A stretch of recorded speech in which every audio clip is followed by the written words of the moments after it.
vezes as licenciaturas acabam não dando muito enfoque às questões pedagógicas, né? Isso num contexto de pesquisa em várias regiões do país.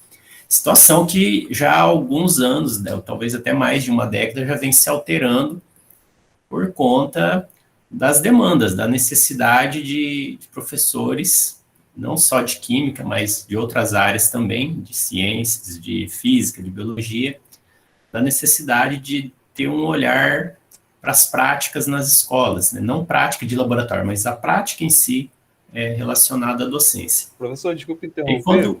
Eu coloquei Sim. para gravar, quero saber se todos estão de acordo, se não há um problema, que sempre a gente tem que perguntar, né? Tranquilo. Tudo bem, pessoal? Então, desculpe mais uma vez por interromper, professor. Não, que é isso. Bom, e aí dentro dessa perspectiva, né, o Eduardo havia dito para mim fazer uma fala, comentou de maneira bem rápida sobre a experiência de um trabalho que eu já tinha feito na UFMT em Cuiabá e estender agora para Barra do Garça, que foi sobre falar um pouco da importância da pesquisa na formação continuada do professor. Então, quando nós trabalhamos com a educação, há uma certa necessidade de nós estarmos em constante... muitos falam aperfeiçoamento, outros falam reciclagem, enfim, existem vários termos, né? Mas estar em constante formação, né? Principalmente olhando, observando, estudando temas que sejam pertinentes à área de ensino e à área de educação. Eu fiz alguns slides aqui, eu vou estar mostrando para vocês. Vou compartilhar a tela.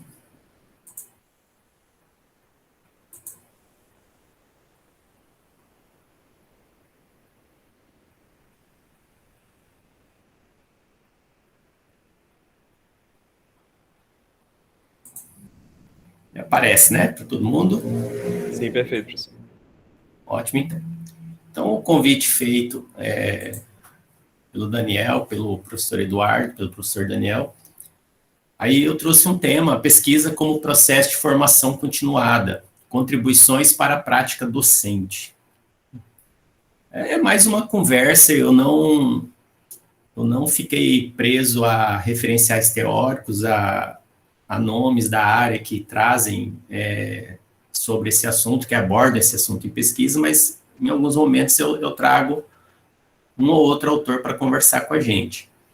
Mas a ideia é mostrar, aproximando mais ao público, principalmente aos graduandos, da necessidade de ficar atento, observar a necessidade de pesquisa, não a pesquisa propriamente dita da área de referência, mas trazer isso também para a área de ensino, né, como que práticas podem ser alteradas de modo a dar significado aos estudantes, né? Bom, então, vou me apresentar rapidamente, apesar do Daniel já ter falado. Eu sou o professor Edmárcio, atualmente eu trabalho no IFMT Campus Rondonópolis. Eu sou membro do LabPEC, que é o Laboratório de Pesquisa e Ensino de Química da UFMT Campus Cuiabá. Me formei na UFMT em Cuiabá. Posteriormente, eu fiz uma especialização em didática, depois o mestrado na área de ensino de ciências da natureza, em Cuiabá, também na UFMT, e terminei o doutorado em 2018, também na UFMT, no programa da REAMEC, que é um programa de doutorado voltado a professores das instituições de ensino da região amazônica, né, da Amazônia Legal, com o objetivo de formar professores na área de educação em ciências. E aí, no meu caso, eu fiz no polo Cuiabá, né? Tanto a UFMT quanto a Federal do Pará, quanto a Estadual do Amazonas ofertam esse curso em rede. Então, é um curso bem interessante. E aí eu pude verticalizar aí toda a minha pós-graduação na área de ensino de ciências, abordando ora ensino de química, ora questões que estão relacionadas às outras ciências da natureza.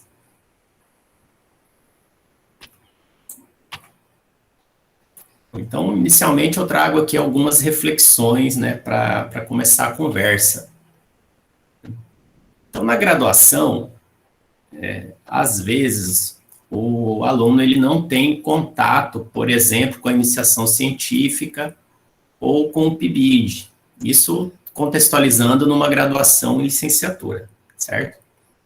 Então, na graduação, muitas vezes os alunos atuam durante o dia, têm um emprego, né, trabalham e fazem a graduação noturno, ou alguns conseguem mesclar o dia também com a graduação naquelas que são à tarde e à noite, em alguns casos, né?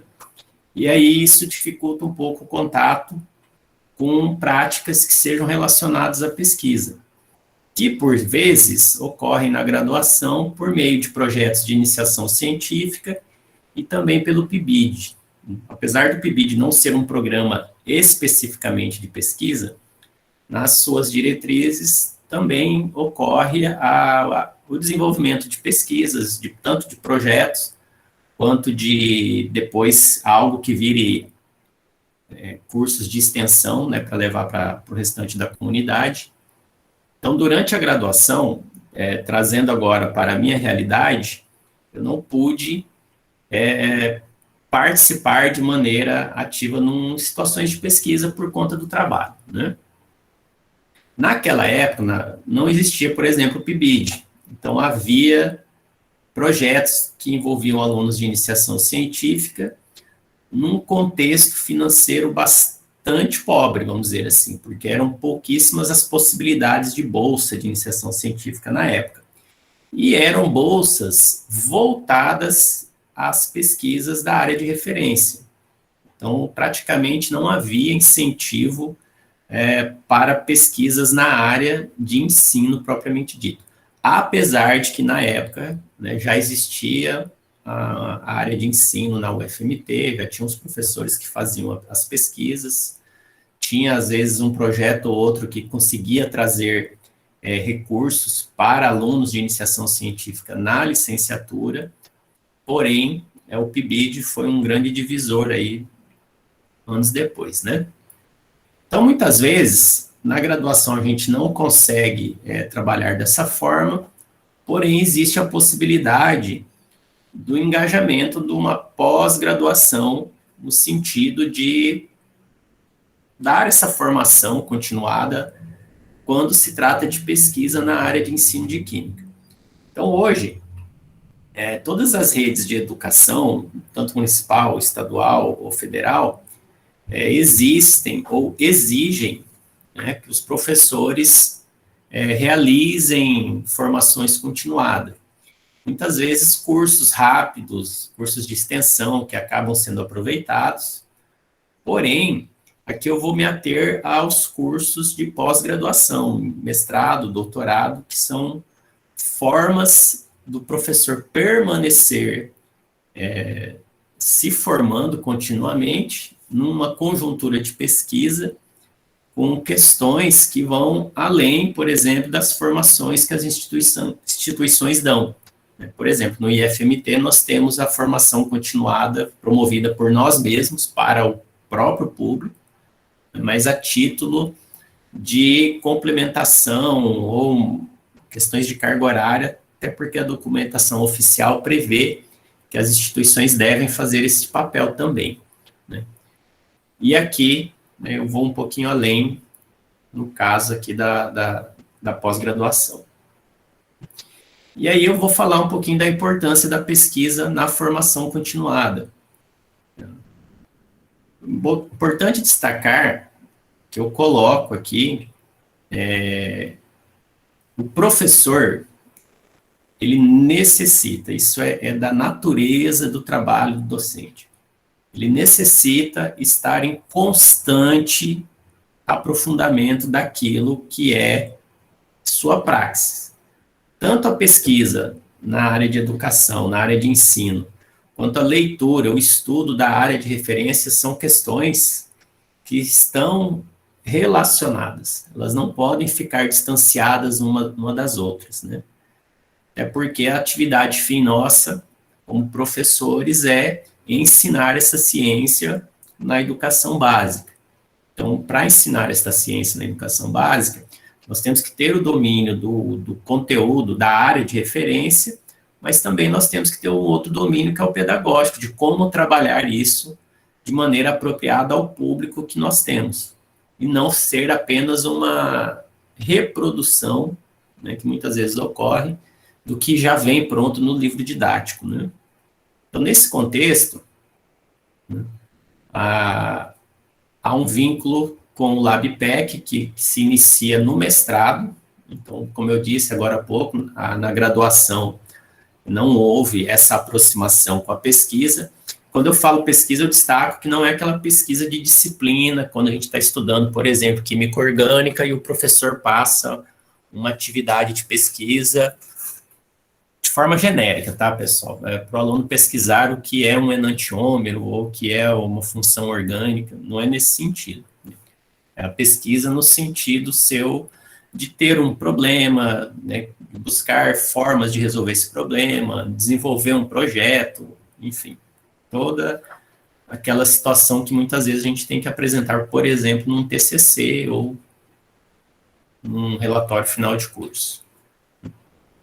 Bom, dessa forma, eu destaco que é importante a participação tanto dos docentes quanto dos futuros docentes em projetos, né?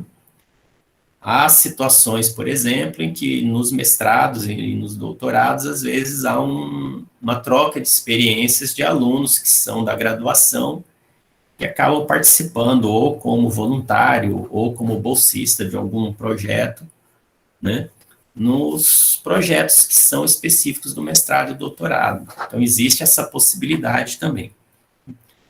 Caso o professor não esteja num mestrado ou num doutorado, buscar vincular-se à área de ensino de uma instituição, até mesmo para levar projetos para a escola, fazer essa troca de experiência da escola básica com a universidade, isso também se constitui como um processo formativo. Aí aqui sou eu, Edmárcio, falando que eu entendo dessa maneira, né?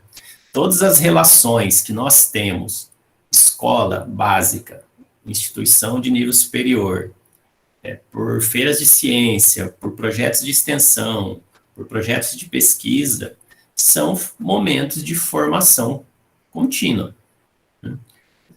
Então, a gente tem que ter essa troca de experiência, até mesmo para a gente entender como que funciona essa dinâmica, escola, universidade, ou escola, Instituto Federal, e assim por diante. E aí, eu trago aqui uma relação que a docência tem uma relação direta e inversa com a pesquisa. Eu me aproprio aqui de um símbolo dos conteúdos lá de equilíbrio químico, né, onde a gente coloca as setinhas, as meias setas que vai e volta numa situação de constância. Por quê? Porque na concepção que eu trago, o professor ele precisa estar constantemente pesquisando, e essa pesquisa ela resulta também em mudanças na prática docente.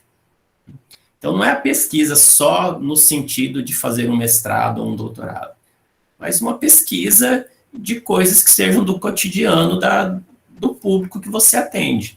Daqui a pouco eu vou trazer alguns exemplos da minha realidade, mas, por exemplo, no caso de Barra do Garças, de que modo que um professor poderia fazer uma pesquisa, um projeto dentro da escola dele, para poder aproximar aquele conteúdo da ciência química que a gente estuda, que está lá no currículo, que vem no livro didático, com a situação que ocorre na cidade, né? E poderia observar, por exemplo, em determinadas épocas do ano, a situação das queimadas no entorno da cidade, verificar a qualidade da água do rio, né? Vocês têm aí 2 rios que se juntam e, enfim, tem um laboratório a céu aberto que pode ser explorado. Então, nesse contexto, o professor ele se utiliza de elementos da pesquisa, não só para ensinar outras pessoas, mas também para se apropriar de outras questões que não estavam no currículo inicial dele, da formação inicial dele, e que aparecem ao longo da carreira docente. No meu caso, eu me deparei com situações diversas, desde o início da docência até os dias de hoje, e graças aí, né, a ter entrado no mestrado, né, na área de ensino e ciências, eu pude fazer reflexões sobre a forma que eu trabalhava, e eu entendo que isso proporcionou mudanças até mesmo na forma de como enxergar as pessoas que estão buscando uma formação inicial, quer seja na educação básica, quer seja no nível superior. Então, no Instituto, eu trabalho tanto com a licenciatura em ciências, quanto com o curso técnico do ensino médio de química. Então, são públicos totalmente diferentes, e que eu entendo que, devido à minha formação, eu consigo fazer a distinção de como trabalhar com um público que está lá numa situação de obrigatoriedade, porque fazer educação básica é obrigatório, mas que também estão cursando um curso técnico junto, com o objetivo de prestar um Enem e fazer uma universidade. Ao mesmo tempo que eu tenho um outro público, que são pessoas já de mais idade, público adulto, muitos que estão há muito tempo sem estudar e que estão buscando uma formação no curso superior, e no caso nosso, uma licenciatura, né? Então, a gente tem que saber ter por onde buscar os caminhos de como poder fazer esse trabalho, né, no nosso cotidiano, e a pesquisa, ela contribui muito nesse sentido. Bom, que não é uma frase minha, tá? É uma apropriação que eu faço das leituras que eu tenho, entre elas, Paulo Freire, né? O professor, ele é um ser em constante formação ou transformação. O que eu quero dizer com isso? A gente não se forma professor na graduação. Eu entendo que a gente se forma professor ao longo da nossa carreira. Se eu olhar o Edmars lá de 2003, e olhar o Edmars de 2010, e olhar o Edmars de 2021, são formas diferentes. Assim como professores que estão presentes, caso estejam, olharem lá para o seu início, olharem a sua trajetória, olharem hoje e fizerem uma reflexão, eles poderão identificar momentos diferentes na forma de ser professor, né? Mudanças que foram ocorrendo ao longo dessa trajetória. Pode ser que outros não percebam isso, ou não entendam dessa forma. Então, eu trago uma complementação para essa frase, que ao menos deveria. Então, o professor, ao menos, ele deveria ser reflexivo no sentido de perceber que existem as transformações, as formas de ensinar vêm se alterando, né? A pandemia mostrou isso de uma forma extremamente problemática, extremamente difícil, né? Extremamente doída, porque de um dia para o outro nós tivemos que sair da sala de aula e criar ambientes virtuais, ou se apropriar do que já existia de ambiente virtual, modificando a aula.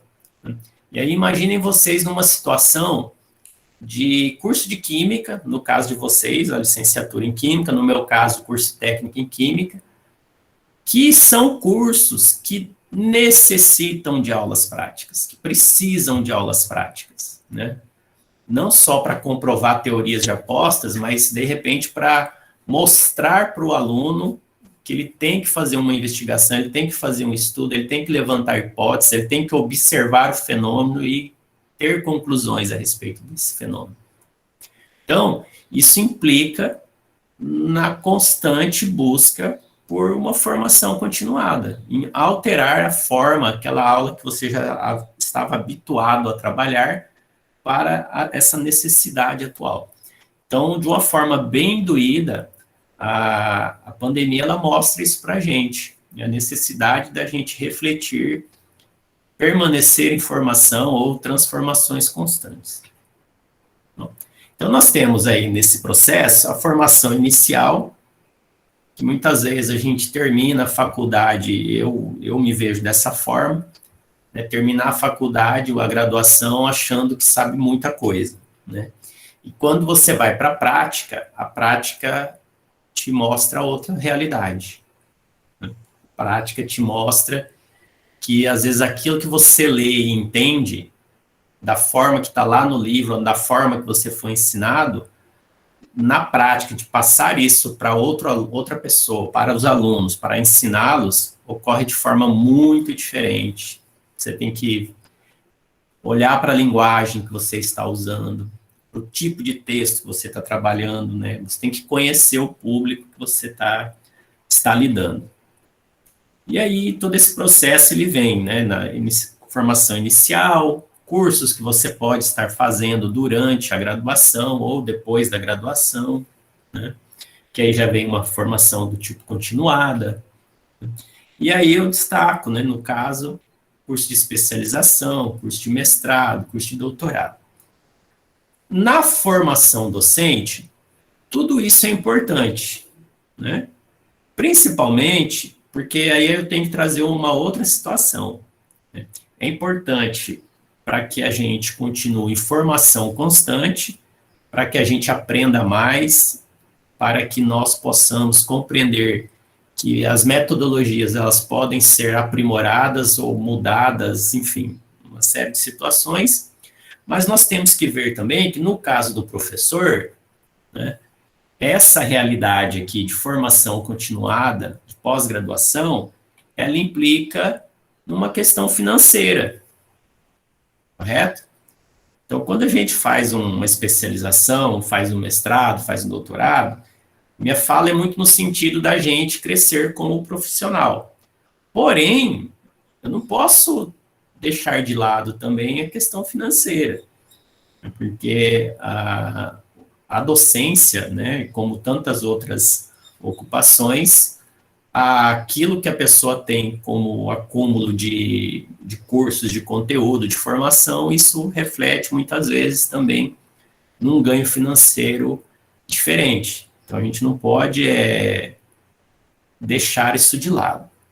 E aí a gente tem que pensar o seguinte, essa relação financeira e as demandas sociais que o nosso cargo demanda. Tem relação? Né? Será que eu vou fazer essa pós-graduação, esse mestrado, esse doutorado apenas para ganhar mais no salário e não vou olhar o que essa formação pode trazer para a sociedade de benefício? Né? Por exemplo, eu fiz graduação, fiz mestrado, fiz doutorado, tudo em instituição pública, tudo na UFMT, como eu disse no começo. Né? Então, quem me formou? Né? A universidade me formou, eu estudei, porém existe toda uma questão por trás aí financeira, que quem financiou isso foi todo mundo, né? Foram os impostos, inclusive os meus. Então isso vai trazer ganho financeiro para a minha pessoa, porém eu também tenho que entender, eu tenho que devolver isso de alguma maneira, né? Então eu tenho que buscar situações, formas de contribuir para que outras pessoas que estão buscando a formação também tenham a oportunidade de se formarem bem, terem o seu ganho financeiro que eles precisam, mas que eles também tenham um pensamento crítico no sentido de que a gente precisa atuar para melhorar essa vida social que nós temos, essa sociedade que a gente vive. Né?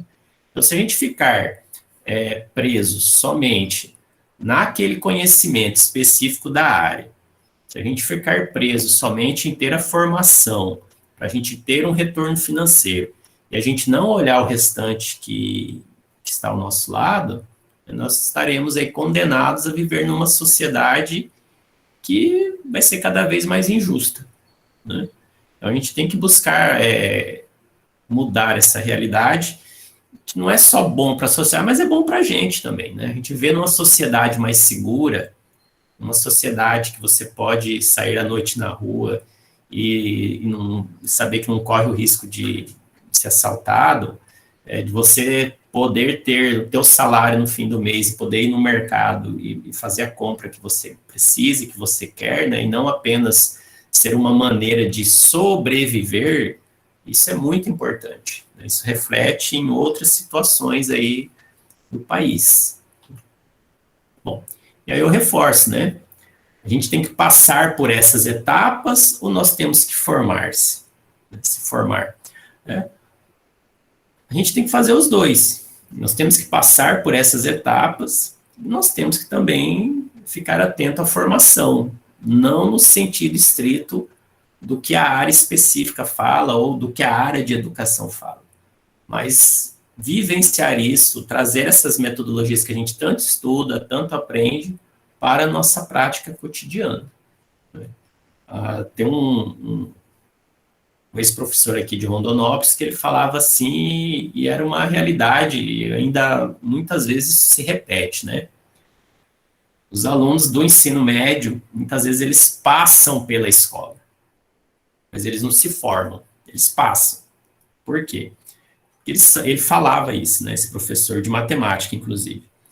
O aluno vem, vê o conteúdo, faz exercício, faz a prova onde ele reproduz aquilo que ele teve em sala de aula, terminou, ele vai para o ano seguinte e ele não leva aquilo consigo, ele não faz uma reflexão, ele não percebe como que aquilo influencia a vida dele fora da escola.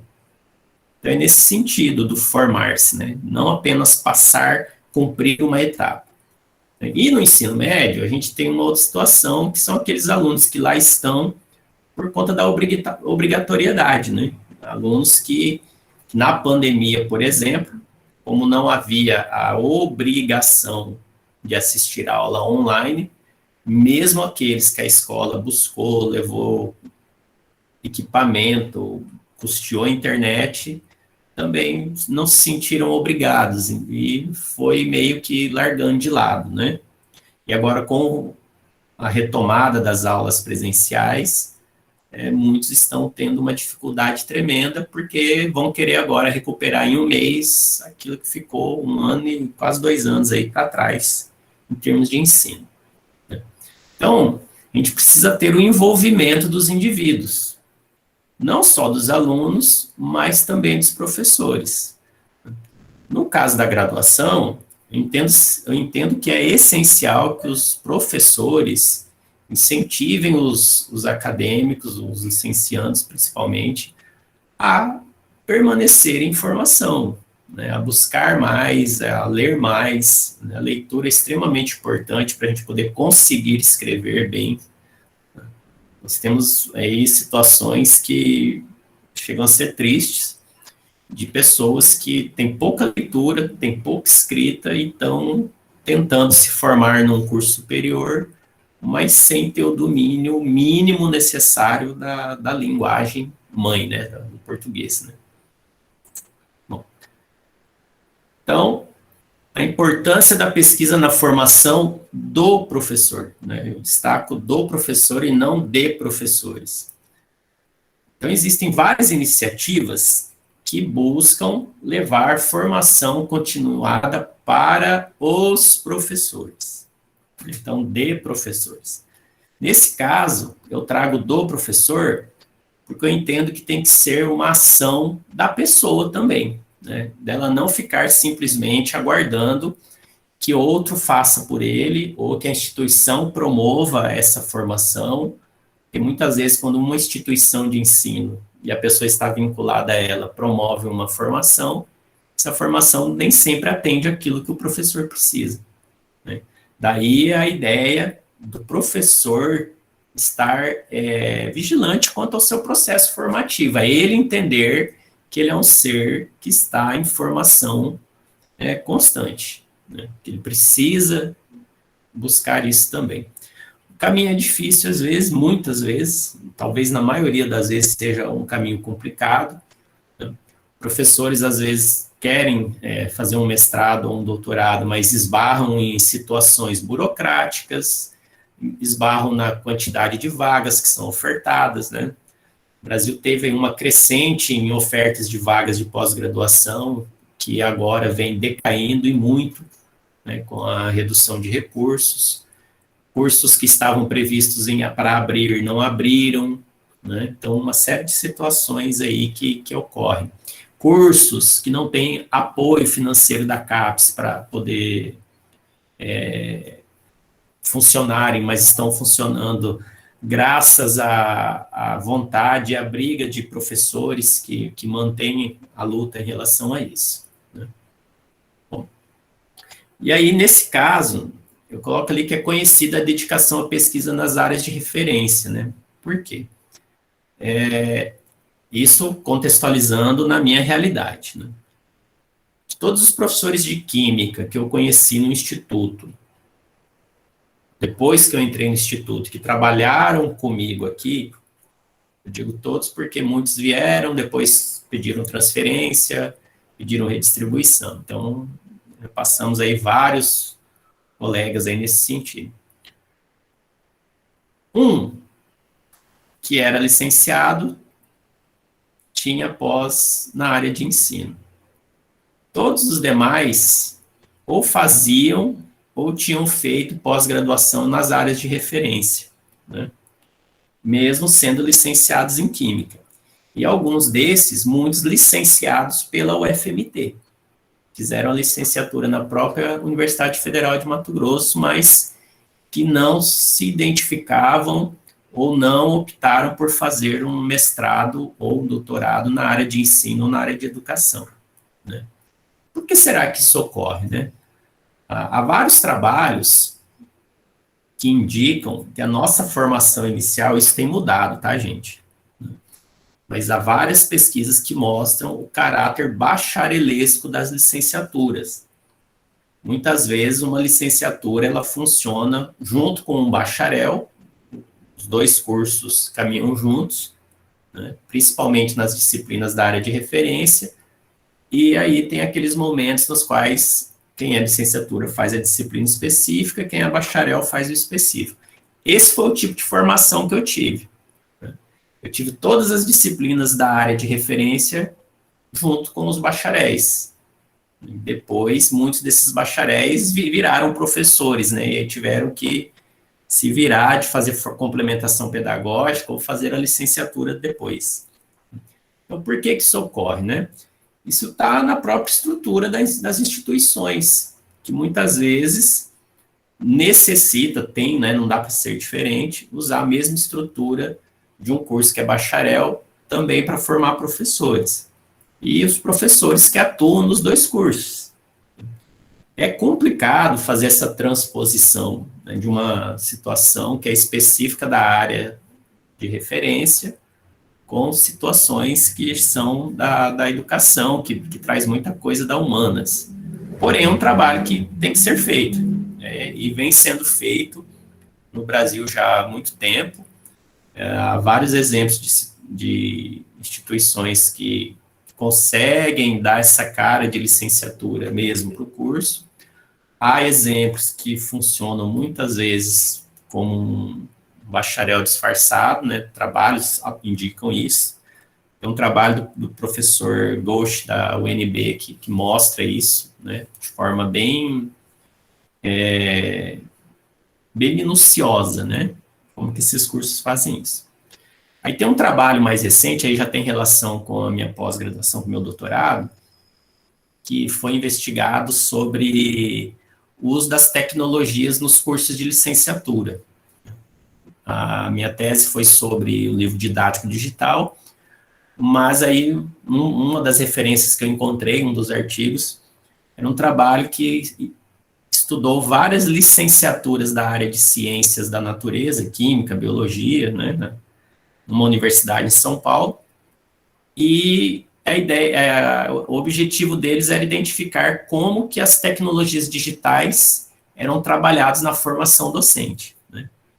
E aí reforça esse caráter bacharelesco, porque as disciplinas sobre TICs, nos PPCs dos cursos, elas vinham no sentido de formar o professor em como usar as TICs para a prática pedagógica, né? E o que eles encontraram na pesquisa foi que as TICs eram mais instrumentais, né? Por exemplo, ensinar como é que usa o Word, ensinar como é que usa o PowerPoint. mas não havia, por exemplo, uma discussão pedagógica de como isso pode ser trabalhado como ferramenta didática e assim por diante. Então, é um exemplo de situações que ocorrem dentro da licenciatura que muitas vezes não condiz com a necessidade da formação. Então, isso também pode ter relação com a identificação, né, das pessoas não se identificarem enquanto professores, né, tem a ver com status. Muitas vezes a pessoa ela prefere falar que ela é químico ou química do que ela falar que é professor de química ou professor, né, especificamente. Então, isso é perceptível também. E há também uma certa desvalorização social da carreira, né? Hoje, se você pergunta para os alunos do médio quem que vai ser professor, é unânime, né? Ninguém quer ser professor. Mas quer fazer biologia, mas quer fazer química. Mesmo você conversando e falando que são áreas de atuações que, né, dependendo do nível da formação, pode te levar aí além, né? Mas as pessoas ainda acham que é algo desvalorizado. Então, novamente, né, o envolvimento dos indivíduos nas questões pedagógicas também como atividade fim do curso. Eu me lembro numa situação que eu vivenciei no Parfor, aí inclusive em Barra do Garças, onde eu fui para trabalhar uma disciplina da área pedagógica e me associei ao professor Claudemir e nós fizemos na disciplina dele algumas aulas práticas de química orgânica, se eu não me engano, na época, e dessa aula nós extraímos conteúdo, material, para que os alunos que estavam fazendo a segunda licenciatura, que era, no caso, em química, transformassem isso em material didático, né, em possibilidades didáticas. Então, a gente tem que ter esse envolvimento, né? Não que o professor da área de referência tenha que ter o domínio de fazer isso, porém, trabalhar em conjunto com aqueles que têm essa formação para que as coisas possam transcorrer numa situação mais próxima daquilo que se prevê da formação. Tá? Bom, isso ocorre? Isso não ocorre? Depende da instituição, depende do curso, depende dos professores, né? Pode ser que alguns professores daí de Barra consigam fazer isso, né? Outros não. Então, é aquela situação de buscar, de refletir sobre a sua própria prática. E a pesquisa como prática curricular, né? Às vezes os documentos falam tanto isso, e aí a gente não faz a ligação correta entre o que é pesquisa como prática curricular e o que é pesquisa no sentido específico de uma pesquisa, de uma área determinada, de um assunto bem direcionado, né? Então, nós temos aí um documento, só ver a hora aqui, porque senão eu estouro o tempo. O professor Maldaner, que é da área de ensino de química. Oi? Você está com tempo ainda. Fica à vontade. Então, o professor Maldaner, da área de ensino de química, ele defende já num livro já de 1999 que a formação de professores tem que ocorrer também pelo meio da pesquisa, né? Enfatiza a necessidade de incorporar a pesquisa na prática pedagógica. De novo, não é aquela pesquisa específica de uma disciplina que pede para o aluno investigar um tema X. Né? É a pesquisa como prática pedagógica. Né? O que é a pesquisa? O que é um problema de pesquisa? Isso estar dentro das disciplinas e não numa disciplina específica de metodologia ou algo nesse sentido. Nesse ponto, tem a resolução do Conselho Nacional de Educação de dezembro de 2019, que traz, né, como um dos fundamentos da política de formação docente, que é a tal da BNC Formação, ele traz alguns itens que fala sobre isso, né, que é a articulação entre a teoria e a prática para a formação docente, né, fundada tanto nos conhecimentos científicos quanto nos didáticos. Então, fazer essa transposição dentro da área de referência para questões pedagógicas ou didáticas, ou didático-pedagógicas, depende do referencial que você usa, é uma situação complicada muitas vezes quando o professor que atua lá na graduação não tem essa formação ou não tem a predisposição também em fazer. Então, tudo isso tem que ser observado. Porém, esse documento, ele deu um prazo, se eu não me engano, de 2 anos, né, para que as instituições adaptassem os seus currículos, né, os seus projetos pedagógicos, a uma série de normativas que ela aponta, né? Então, essa indissociabilidade entre ensino, pesquisa e extensão, né, como forma de trazer o desenvolvimento dos estudantes, né, o graduando ou licenciando, sair já da graduação com isso incorporado na sua prática pedagógica também. Né. Equidade entre formação inicial e continuada. Então, aqui no caso das instituições trabalharem tanto a formação inicial quanto a continuada, né, buscando principalmente resolver problemas que sejam da região, né. A articulação entre formação inicial e a formação continuada, né, agora há pouco eu disse talvez de uma possibilidade que seria os alunos da graduação se envolverem nos projetos de mestrado e doutorado como voluntários, enfim, de alguma maneira, para poder estar observando como isso ocorre, até para ter mais experiência, para quando for para pós-graduação, eles possam ter uma postura diferente, né, ter um caminho aí mais apropriado. Liberdade de aprender, ensinar, pesquisar, divulgar a cultura, o pensamento, a arte, o saber, o pluralismo de ideias e de concepções pedagógicas. Apesar de ser um documento oficial, né, nós temos visto que na prática, principalmente esse último item, não tem ocorrido a nível de Ministério da Educação, a nível de governo federal, né. Você não ter a liberdade de exercer isso que está colocado num documento que é oficial, faz com que todo esse processo acabe sendo ambíguo, né?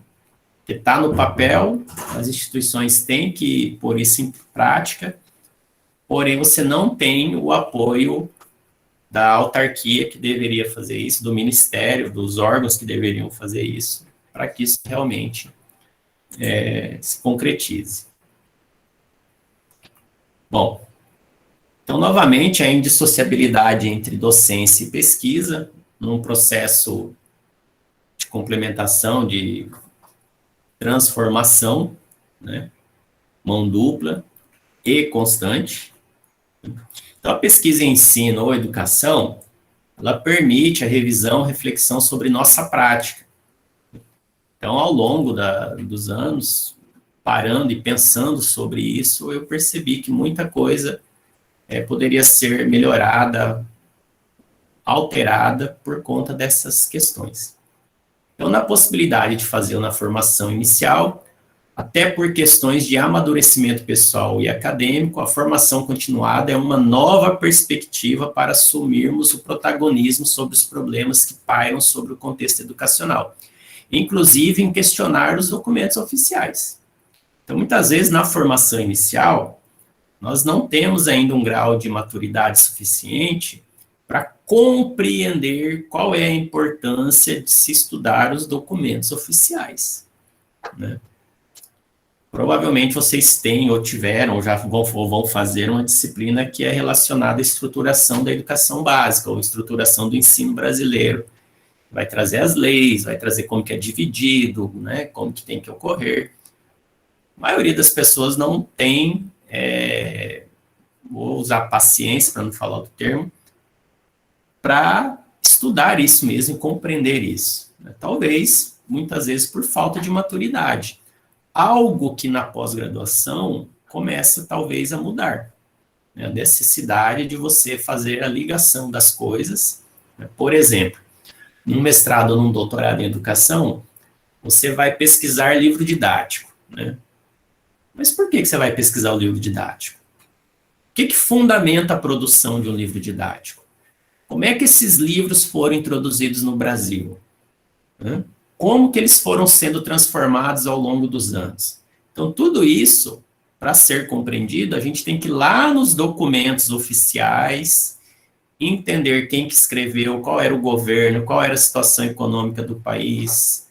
Mais recentemente, a gente tem que entender quais são os lobistas que estão por trás disso, não só dos livros didáticos, mas na educação brasileira.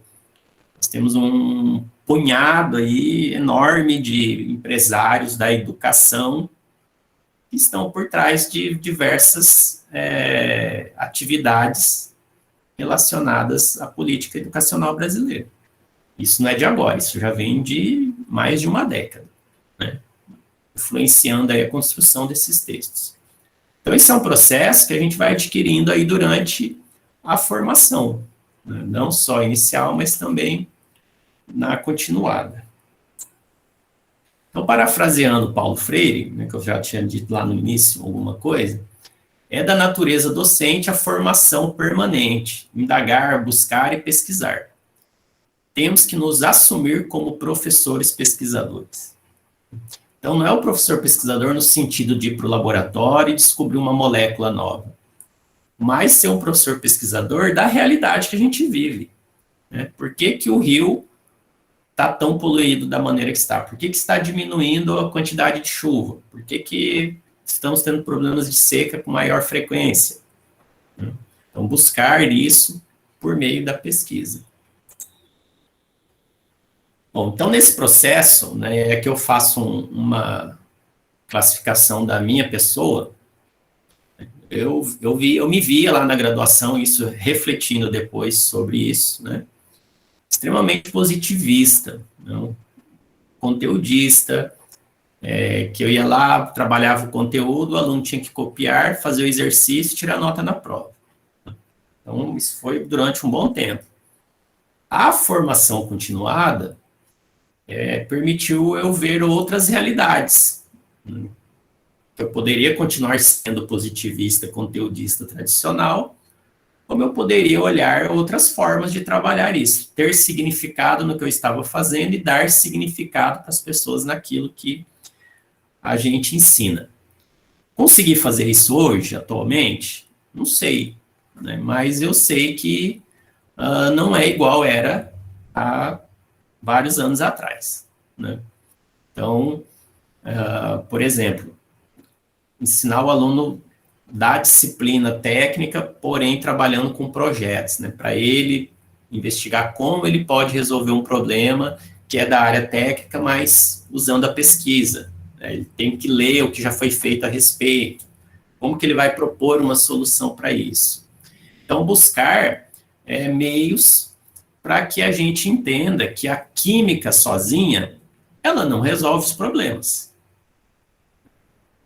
Ela precisa da física, ela precisa da geografia, ela precisa da matemática, ela precisa da biologia, assim como essas áreas também têm relação direta com a química, certo? Bom, então nesse processo, né, essas transformações mudaram a maneira de entender a educação, mostrou a necessidade de continuar estudando e pesquisando, a importância social, né, de ser professor. Não tem coisa mais gratificante do que você trabalhar num curso, né, você vê lá um aluno que malemar conseguia ler um parágrafo sem tropicar nas palavras, e aí, de repente, passa-se os anos e ele está hoje fazendo doutorado, né, conversando com você assim, né, em outra escala. Então, isso é muito gratificante, você transformar a realidade. Não que você transforme, mas você participar de um processo que contribui para a transformação da realidade dessas pessoas, né? Então, aí tem, né, questões econômicas, as dimensões legais que envolvem isso, perceber que a gente tem que olhar as pessoas também de forma mais humana, enfim, né? Ter um outro olhar, porque aquele aluno que chega para a gente, muitas vezes ele chega de estômago vazio. Às vezes ele chega depois de andar 2 horas de ônibus, isso é uma realidade aqui em Rondonópolis. O aluno ele sai de um bairro que está a 3 quilômetros da escola, mas ele pega um ônibus que vai primeiro no centro, depois ele tem que pegar outro até para a escola. Então isso dura aí 2 horas. Imagine o aluno sair de casa às 5 horas da manhã, vai chegar na escola às 7, né? Então, a gente tem que estar atento a isso também, que isso tudo influencia na aprendizagem das pessoas. Bom, diante de tudo isso que eu falei, eu trago aqui agora alguns exemplos, né? No Instituto, por exemplo, eu tive a oportunidade de trabalhar com alguns projetos nos quais eu envolvi alunos do ensino médio, em iniciação científica. E não eram projetos específicos da área de referência, né? Esse primeiro aqui, por exemplo, vou só botar uma corzinha aqui, né? Esse aqui foi um projeto no qual foi aprovado em edital, né? Veio recurso, inclusive, do CNPq para pagar as bolsas dos alunos, onde a gente desenvolveu alguns materiais didáticos, vídeos explicativos, sobre conteúdos de química, né, principalmente da parte de laboratório. Os alunos eles tinham uma certa dificuldade, por exemplo, de um ano para o outro, de lembrar como é que se preparava uma solução. Ele tinha visto isso no ano anterior. E aí a gente buscou fazer materiais no sentido de demonstrar passo a passo, né, as etapas, o material que tem que ser usado. Já esse outro aqui, ele surgiu numa situação de aula na qual a gente discutia indicadores, numa aula de química analítica, né? Nesse sentido, falando de indicadores, né, levei aquela situação do uso de alguns vegetais, de algumas plantas que poderiam ter ação de indicador ácido-base. Uma prática que é muito comum o pessoal fazer nas escolas de educação básica é o uso do repolho roxo, né? Professor Edmar, Oi. 5 minutos, tá bom? Sim, senhor, terminando. E aí, nessa situação, nós pedimos para os alunos, foi feita uma conversa com eles, foi feita uma apresentação para eles buscarem possíveis plantas na escola, no terreno da escola, que é um terreno bem grande, né? E aí eles encontraram esse arbustozinho aqui, essa florzinha, chamada cirato, né, que a gente não conhecia. E aí, pelo uso de aplicativo, a gente fez a identificação da planta, da espécie, e testamos para ver se tinha ação indicadora. Né? E deu esse resultado aqui que está sendo mostrado nos tubos. Então, também foi uma prática onde os alunos tiveram que investigar como fazer, né? Enfim. Uma outra situação foi produzir um site que acabou o recurso desse site, ele está meio parado, mas eu pretendo retomar ele, que era trazer materiais também na área de ensino de química, física, biologia. Então, quando você acessa ele, tem alguns vídeos, tem alguns, tem questionários, então tem uma coisa que está lá postada já há algum tempo, né? O último que foi feito, já pegou uma parte da pandemia, que foi o de soluções que eu acabei de falar, né, que os alunos criaram uma hipermídia, então todo o layout foram os alunos do ensino médio que desenvolveram, né, eu só fui fazendo orientação e coordenando. Então cada caixinha dessa aqui abre uma página, que a gente pode ver aqui do lado, ó, e aí vai para um conteúdo, vai para concentração molar, normalidade, tem um procedimento, enfim, tem uma série de possibilidades a serem exploradas aqui, principalmente no ensino médio. Bom, só finalizando então, né, o ensino e a pesquisa são coisas indissociáveis, né, e eu deixo aqui a mensagem para vocês, que exercitem a capacidade de interpretar e refletir sobre o que se estuda. Por que estuda? Por que eu tenho que estudar química orgânica? Por que eu tenho que aprender nomenclatura de química orgânica? Né? Por que eu tenho que aprender Paulo Freire? Por que eu tenho que aprender equilíbrio químico? São situações que, quando vocês forem professores, né, aqueles que são da graduação, vocês vão enfrentar na sala de aula. Né? Ainda mais numa época em que a gente vive um negacionismo da ciência extremamente complicado, né? Onde qualquer coisa é questionada sem a pessoa, ao menos, parar para pensar o porquê que ela está questionando. Então, quando eu coloco ali capacidade, interpretar, refletir, né, questionar, não é questionar no sentido só de discordar, não. É questionar e ter fundamento teórico do porquê que você está questionando, né? Para quem, né? Para quem que eu vou trabalhar? A quem eu vou atender, né? Qual a finalidade?